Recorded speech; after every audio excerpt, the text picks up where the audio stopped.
ఏంటమ్మా నువ్వు? ఏంటిదంతా? బయట మా ప్రాణాలన్నీ పోయాయే.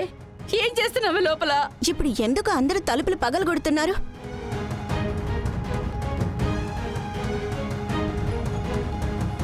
అమ్మా, ఇప్పుడు నువ్వెందుకమ్మా ఏడుస్తున్నావు? అదే వెన్నెలా, తను చేసిన పని వల్ల నీ మనసు విరిగి నువ్వేమైనా తప్పుగా ఆలోచించి. అమ్మా ఆపమ్మా.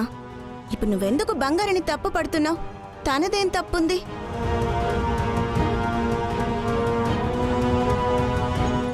ఝాన్సీ అమ్మ బావకి బంగారినే కరెక్ట్ అమ్మాయి అని నిర్ణయించుకున్నారు.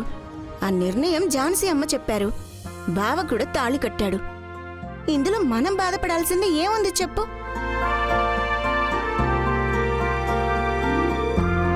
అంటే అది నువ్వు రవిని మనసులో? అవును, కోరుకున్నాను.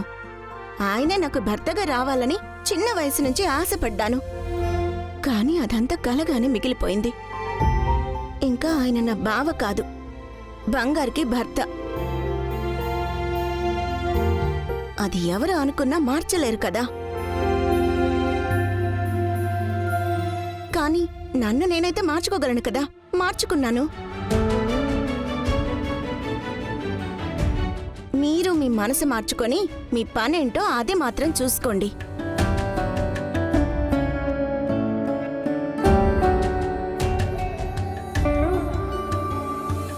వెన్నెలా, నిజంగానే చెప్తున్నావా? అవును ఝాన్సీ అమ్మా. మీరు బావని బంగారు మెడలో తాళి కట్టమని చెప్పటం నాకు నచ్చలేదు.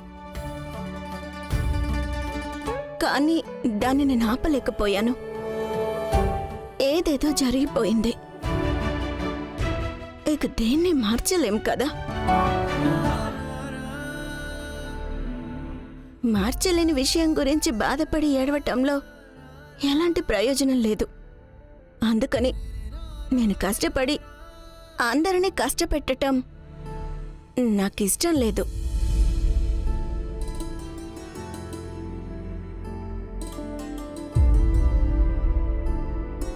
నువ్వు దీన్ని ఎలా తీసుకుంటావో అని నేను దిగులు పడ్డాను. ఇప్పుడు నిన్ను చూస్తుంటే గర్వంగా ఉంది.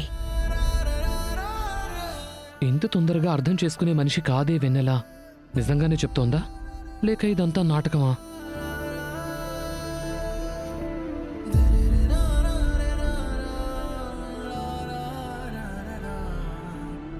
Happy married life.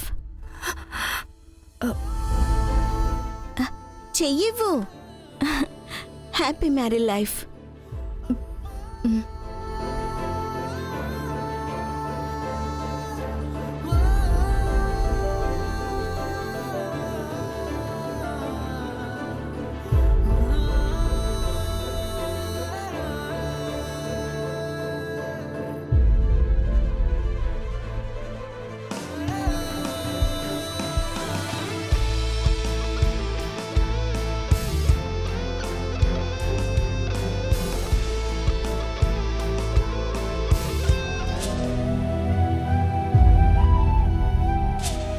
బంగారి,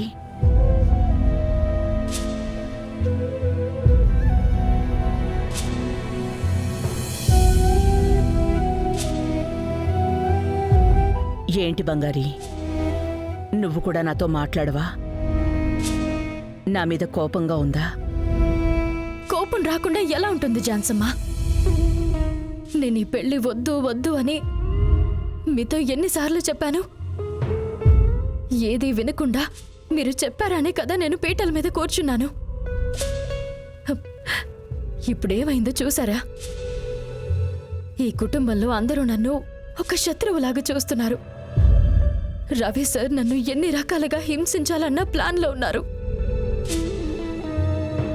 ఇలాంటి పరిస్థితుల్లో ఎందుకు బ్రతకాలమ్మా? ఇంకొకరిని లవ్ చేసిన వాళ్లతో నా పెళ్లి చేస్తే నాకిది ఎలా కరెక్ట్గా ఉంటుందనుకుంటున్నారు? అందరికీ మంచి చెప్పే మీరు మాత్రం ఎందుకమ్మా ఇలా చేశారు?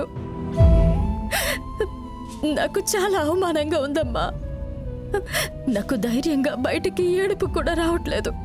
బంగారి, రవి సంయుక్తని లవ్ చేస్తున్నాడు అని నువ్వు నమ్ముతున్నావా? రవి సంయుక్తని లవ్ చెయ్యడం లేదు. సంయుక్త కూడా రవిని లవ్ చెయ్యట్లేదు. సంయుక్త ఆస్తి కోసమే నటించింది అని నువ్వే చెప్పావు కదా. రవి నిన్నే లవ్ చేస్తున్నాడు. నిన్ను మాత్రమే లవ్ చేస్తున్నాడు. అది రవి కూడా కాదని నిజం. లేదమ్మా, రవి సార్ నా మీద విరుచుకు పడుతున్నారు. నన్ను ద్వేషంతోనే చూస్తున్నారు. అది తాత్కాలికమే బంగారి. ఎందుకంటే రవికి ఉన్న కోపం, రవి అనుకున్నది జరగలేదు అనే ఉక్రోషం రవి లోపల ఉన్న ప్రేమని కప్పేస్తోంది. అది రవి త్వరలోనే తెలుసుకుంటాడు బంగారి. నువ్వు రవిని మనసారా లవ్ చేసావు కదా, అది నువ్వు దాచుకోలేకున్నావంతేగా. లేదమ్మా, ఇప్పుడు నేనున్న పరిస్థితుల్లో ఎలాంటి పరిస్థితి లేదు. నిన్న ఉన్న దాంతో పోలిస్తే ఇవాళ నీ లైఫ్ బెటర్గానే ఉంది కదా. ఒకరినొకరు ఇష్టపడేవాళ్ళు ఎప్పటికైనా కలవాలి అని ఉండటమే అదృష్టం. ఆస్తి, డబ్బు మాత్రమే కావాలనుకునేవాళ్ళు గెలవకూడదు అని నేను ఎంతో మొండిగా ఉంటానో అదే బలంగా భగవంతుడు కూడా ఉన్నాడు. అందుకే సంయుక్త తప్పు చేస్తోందన్న విషయం నీ ద్వారానే బయటికొచ్చింది. నీ ద్వారా ఈ పెళ్లి జరగాలన్నదే భగవంతుడి నిర్ణయం. అదే నిర్ణయం బంగారి. చూడమ్మా, మీ ఇద్దరికీ ఏది మంచిదని నేను ఆలోచించే చేశాను. కానీ ఆయన ఎలా బిహేవ్ చేస్తున్నారని మీరే చూస్తున్నారు కదా. నాకు రవి సార్ని చూస్తేనే భయంగా ఉంది ఝాన్సమ్మ. భయంగా ఉంది కదా. నిన్ను భయపెట్టడానికే రవి అలా చేస్తున్నాడు.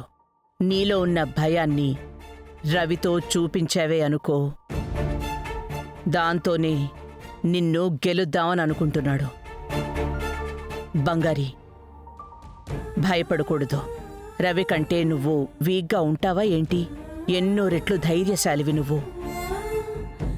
నువ్వు అదే ధైర్యంతోనే ఎప్పుడూ ఉండాలి.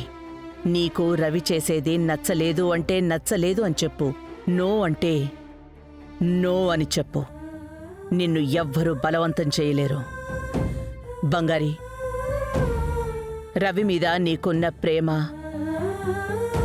నీలో ఉన్న ధైర్యం మాత్రమే ఈ ఇంట్లో నిన్ను గెలిపిస్తుంది.